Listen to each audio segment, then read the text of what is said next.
that high-profile Nigerians involved in corruption will be barred from receiving visas.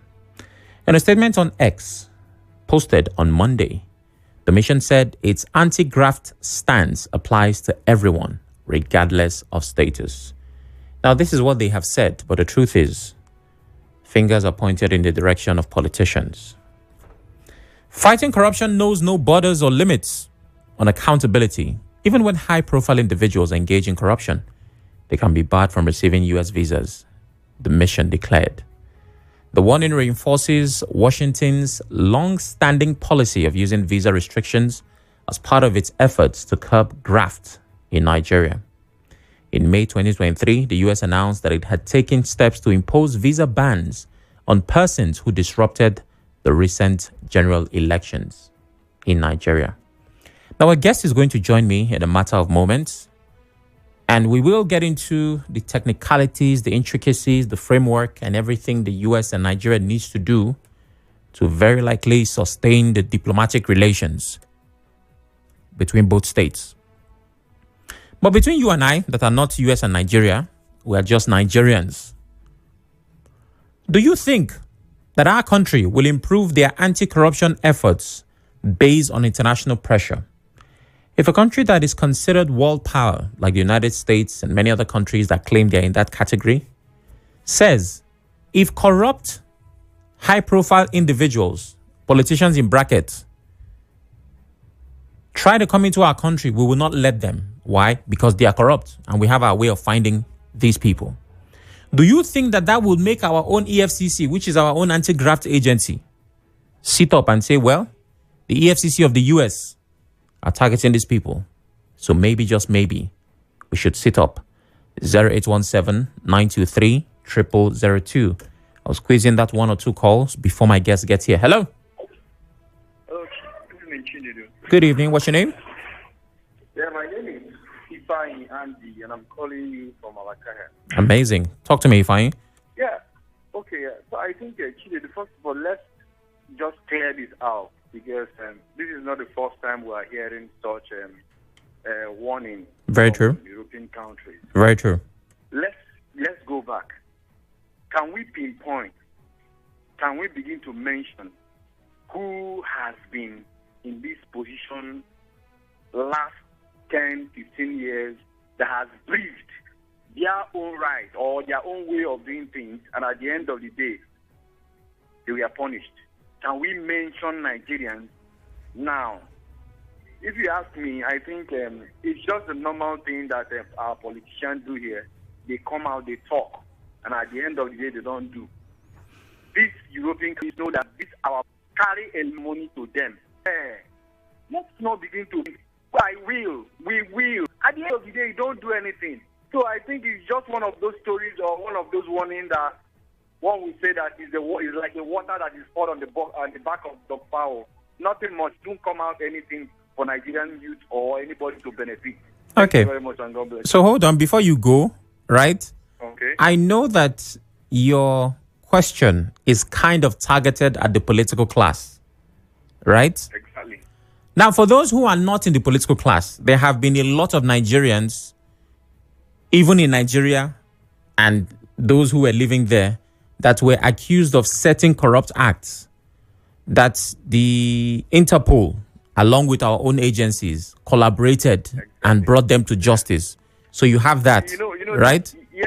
You know that that's going to be possible because my people said the hand that is used to hold the bush fowl should also be used in the house fowl. But in this situation, the European country, what they do is they use different hand from the bush fowl and use the other hand for the house fowl. So that is what is just happening. Okay. Secondly, are you conversant with the case of Alamesie, former governor of Bayelsa State? Andrew, you know, let's not... No, wait, now, my brother. When you started, right, you said, has there been any case? So I'm trying to bring up references. Are you conversant with Alamesie? Even though it was not the US, it was UK. Are you conversant? I was not. Let's begin to go. How many years was he supposed to serve? The fines, were they paid? So let's not go into that. Okay. Thank you very much. Well, thank you very much. So already, My first caller does not believe that they can follow through on that. I don't want to call it a threat. It's a policy. Well, my guest is right here in the studio, so it's time for us to speak English.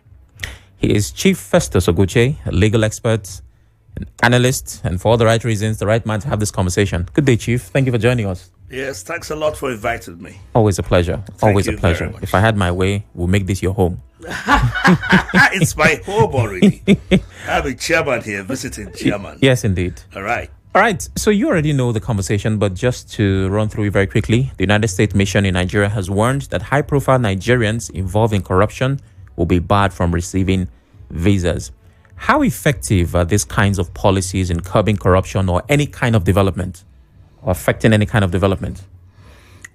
Well, if you're looking at it from that point of view, then of course you know that there are things that put people in very difficult positions internationally. It's like giving some people a pariah status, maybe some countries or their countries, or something that gives a label that somebody has done this, and for that he's not allowed into a particular country that is very sensitive to such acts. If it comes to effectiveness, at least I know that none of them will go to jail. They will not end up in jail, even if they are in the U.S., unless their corruption is connected to a U.S. entity or U.S. individuals. Yeah. That makes the issue of jurisdiction very straightforward.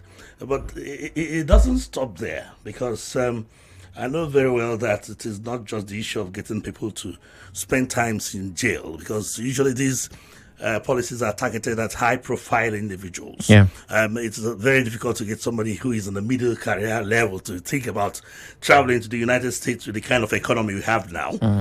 But in spite of that, the U.S. has taken a very bold step, which I think is something that should be commended in every ramification of it, no matter how effective or ineffective it will turn out to be. At least it will leave very serious scratch marks on the bodies of our politicians that have turned corrupt, particularly those of them that think that nothing will happen.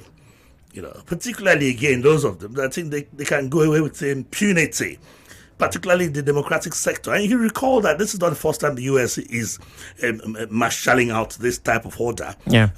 Before now, they had said they are going to deal ruthlessly and ban persons who disrupt democratic systems, who corrupt electoral systems, who rig elections, who are involved in electoral haste, from visiting the United States of America.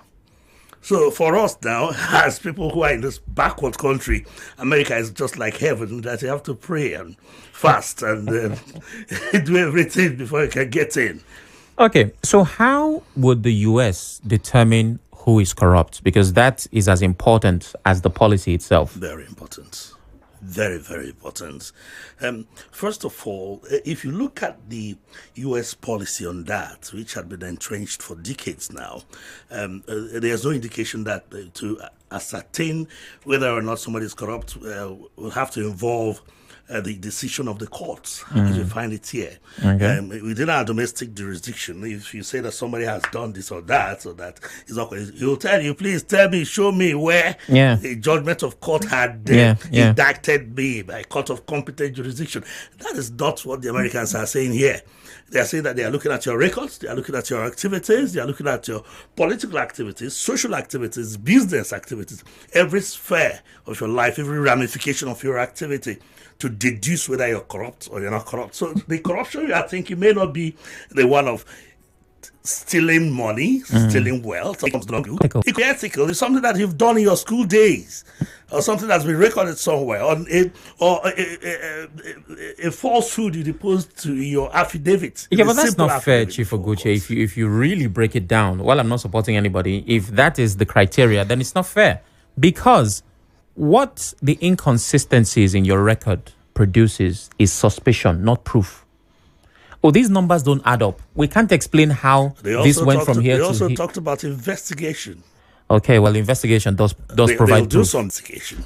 then saying, I think they're still here to what Sowore is doing with the minister, which I think is very childish. To the extent that I understand, you don't just wake up in the morning and begin to bandy papers on social media and say this person has bought a building in Washington, D.C., has another one in New Orleans and all that, and they had applied to the Attorney General of the United States.